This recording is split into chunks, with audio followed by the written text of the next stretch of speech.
What's up, guys? This is Isaac with Jacktown Rundowns. I'm Yac with Weakhearts. All right, Yac, thanks for having me. I'd love to hear you talk about your guitar. Well, thanks for having me as well. It's a cool project you got going. This is just a Mexican Stratocaster. I'm not sure what year it is. I bought it used off of some random local marketplace, I guess, a while back, probably about 10 years ago. It's my main. I also have a Schecter that I bought, but I'm still just rocking with this one. That one still needs probably some intonation and other love. It might make an appearance tonight, but this is my main here, so that's the main thing. So it's very rusty. It is, yeah. I mean, I got rust on it. I'm always sweating all over it, so it's if you just looked at it, you were like, damn, that's in rough shape, but it's still it does the job. Yeah, well, that's character. So, okay, I see there's it looks like a humbucker in the bridge. Yeah, so I've got a JB Junior Seymour Duncan in the bridge there. It's kind of, I wanted a little extra, I guess, volume and output grit, so I put that to use as well. A pretty good bit. Is this the guitar that's on most of your recorded material? Yes, the overwhelming majority would be on this. There might be a couple songs on what our next record would be that featured the Schecter, but there came a point during the recording where I was just like, I broke a string and I just wasn't feeling it, and then I went back to old trusty and it was like, and then I just I did a lot of crazy stuff. So yeah, it's majority this. Very nice. I think I was actually at that show. Or I was at a show where you broke a string. Well, yeah, that happens. It happens a lot, yeah, unfortunately. Are there any other modifications or bone stock otherwise? Well, these are not, I think they were called like CM somebody, I'm not sure. They're not the original single coils that were in the guitar originally, and I also think that this is an upgraded bridge. I didn't do it myself, so the only thing I've done is upgrade the humbucker. Okay. Very. And also put some locking tuners on there as well. Good call. Yes. Solid call. Yeah, definitely. Gotta have. Would you mind just giving us just a brief tone palette of it? Oh, yeah. Gosh. Yeah.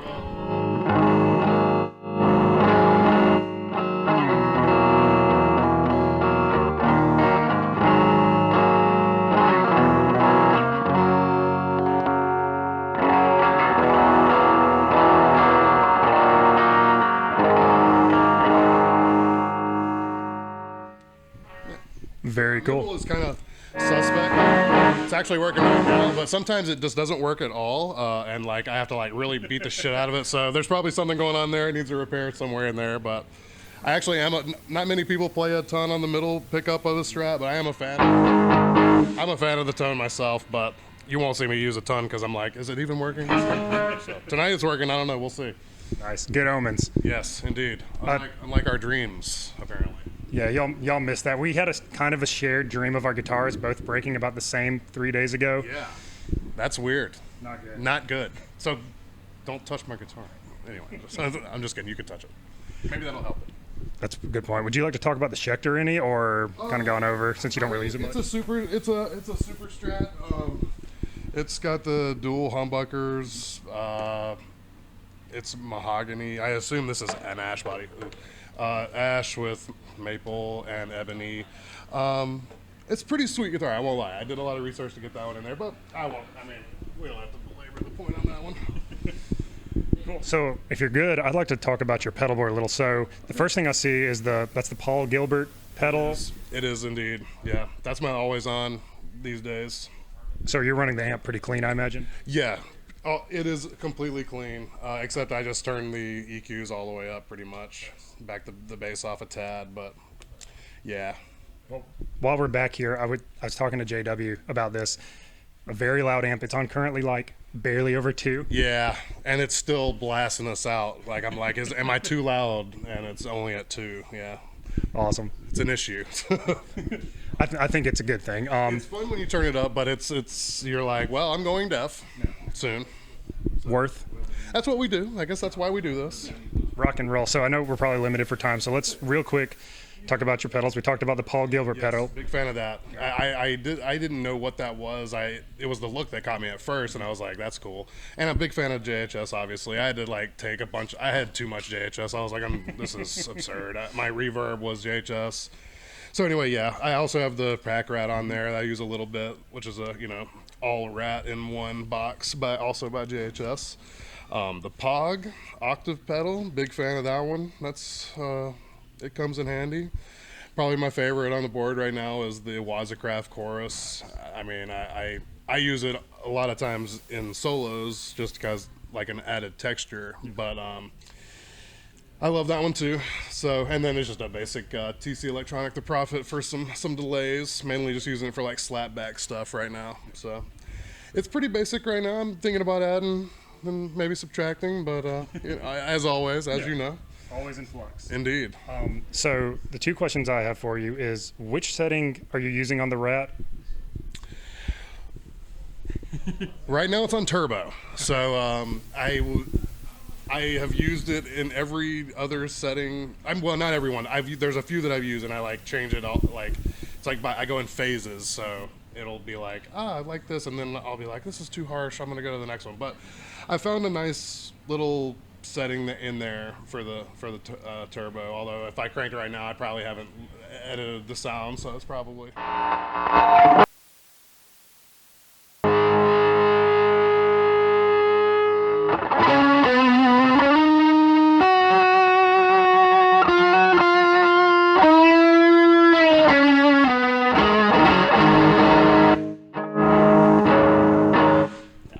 Very nice. Yes.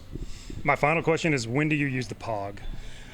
We have a couple songs. I'm trying to create new reasons to use it. There'll be times where I use it in lead parts, kind of as to chunky up. If I'm just like doing a drive and rhythm part for the majority of a song, I'll just we have one or two in particular where I am just like a driving rhythm that kind of just makes it a little more wacky, a little more thick. So that's probably what I use it for the most. But yeah, it might make an appearance tonight. I don't know. I hope so. Well, thank you for your time. Really enjoyed it. Absolutely. Excited for your show. Yeah, thanks. Now I'm over here with JW on the bass. JW? Howdy. Isaac, good to see you again. Yeah, you too. Excited to play with you all tonight. Absolutely. We're going to have a great time tonight. Always. A good time here at CS's. Yeah, we're excited. So let's start with your bass. Stingray. Right. Yeah, just your typical Starling Stingray 5. Nothing too fancy here. I've got that beautiful. I don't know what they called it, and I'm just calling it mint green because, look at it, man. Yeah. The vintage colors, they make so much of a difference. The lore I've always heard is like a lot of the old colors are based on like car paint. That's very true. I think Fender was like right across the street from like a automotive paint manufacturer, so they just were like, "Hey, we need colors for our things. Do you mind?" And they're like, "Yeah, sure. Give us money." That's awesome. Yeah, like the practicality of the time turned into like the legend of today, and like just the look of it. Absolutely, and that tradition still kind of follows through to this day. All that everybody doing finishes, they want it to be nice and glossy and all that stuff, and that's all. If you watch automotive painters, they're talking about all the same stuff that guitar manufacturers like to talk about. But yeah, I mean, aside from the looks, I mean, that pickup does so much more than you might expect if you've never played one of these before. Seriously. I love right there, it has all of that mid-range grunt that you get from, a P bass, but it's because it's just a little further down, you can really dig in behind it, and it's got all that jazz bass jangle to it too. So, I mean, the way my stuff is set up, I'm just going straight from the guitar into the combo. Nothing fancy. You don't need anything super fancy in order to do this. Eddie said tones in the hands, right? So that's kind of how I've been living my life for the past, 8-9 years now with this band. I trust Eddie and I trust you. Could we hear just the raw sound of it? Yeah, absolutely.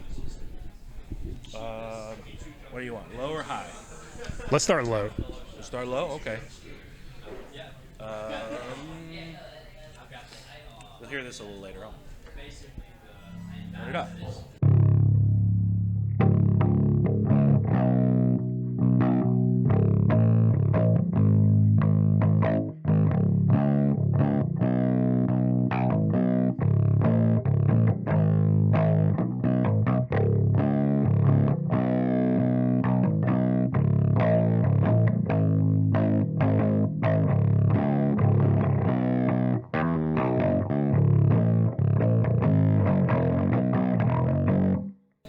Very nice. on the low end. And then it's still got a ton of clarity. I love this grunt that I'm getting out of the 12-inch. I previously was running Ibanez Soundwave 100. You can find them for like a dime if you know where to look. And set kind of the same way.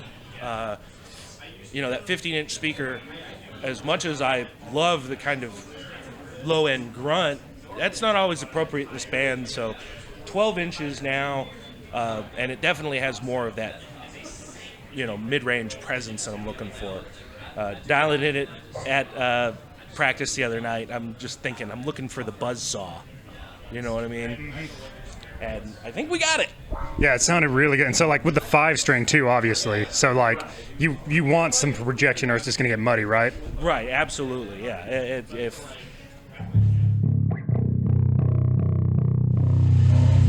these rooms aren't huge, most of the places we play around here need to be able to hear it in the back as well as in the front. You got the first standing wave that hits right about where the cameras are, and then the next one is rolling through where everybody's lined up in the back here now. With a 15-inch speaker, it spreads out more. Ends up smacking into the walls and back and forth. And yeah, definitely seems to muddy the sound up. I'm more than happy having a 12-inch now. So you feel like this like projects better to the back, is what you're saying? Certainly, it's more focused. Okay. My other question for you is, have you always played 5 strings? No. Originally, I first learned double bass. Yeah, that was my very first instrument. Susan Landry, who plays with the Mississippi Symphony Orchestra, taught me great wealth of, and from someone who primarily played bass herself. So, it was kind of like being indoctrinated into the family. At that point, she was like, don't look at cellos, don't look at violas, don't look at anything. This is what you need to do. And she was right. I moved on from that to my first 4-string, and I've had Fender Bronco. I've had a Toby, one of those cheap Gibson, or the Squire Tobys. Not much less than this, honestly. I don't think I've ever owned a guitar that MSRP'd for more than $350, and I've never found a real need to go that much more expensive, other than the PVT-40. Thank you, Internet, for making it so expensive. There's no reason for it to be. I don't think it was expensive when it came out. No, it retailed for $250 in 1989. $250, but still, or no, not 89. Back that up. 79. Yeah, they're just like the modern cheap basses of today. They were CNC made. The pickups are cool, but come on, you guys. They made like 1 million of them. It's okay. $1,200 is a little much. I don't care if it's blue. Is it like stoner bands really gravitated to those, or is it something else? Well, partly because of they do carry a really heavy sound, but also because they were dirt cheap. And then after it's dirt cheap and the legend is made by the players who buy the dirt cheap one, they become expensive because people want that. Right, yeah. I mean, I saw my first one at a DIY show out in Cups and Fondren. He had a red one with the blade pickups on it, and that was all I could hear the whole time. Because I was just so focused on that. And finally, a couple years ago, for a pretty good deal on Facebook Marketplace, I was able to get my own. You still have that one? Yes. Hopefully, maybe someday I'll be able to show it off on another show. We'll see. Yeah, I hope so. Well, I have 2 more questions for you as time's coming up. Do you run your tone pretty much wide open, or do you toggle during the show? Yeah, during the show, mostly I'm running, this is a 2-band EQ, right?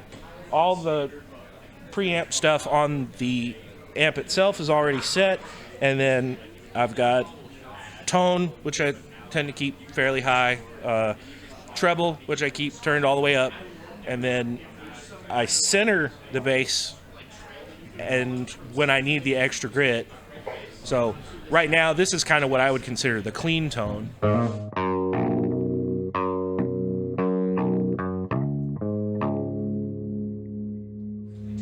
Right? And then if I turn that bass up, I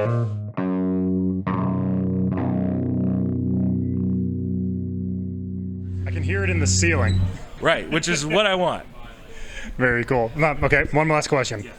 Tell us about your strap. It's really cool. Oh yeah, of course. This strap I got a couple of years ago. My grandmother lives in East Texas, in rural community, roundabout like ARP, if you've ever heard it. And one of the guys she goes to church with started making these beautiful leather straps. So these are handmade with the cattle that he raises. Yeah, so all That's crazy.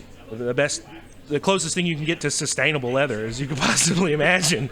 And it's so comfortable, it's got that wide strap. So for something as light as this, it's not a problem, but even something like the T40, as notoriously heavy as they are, mine's like 11 pounds. Yeah, it handles everything, and it fits close up here. I like to be able to play fast, so I'm playing in the nerd position.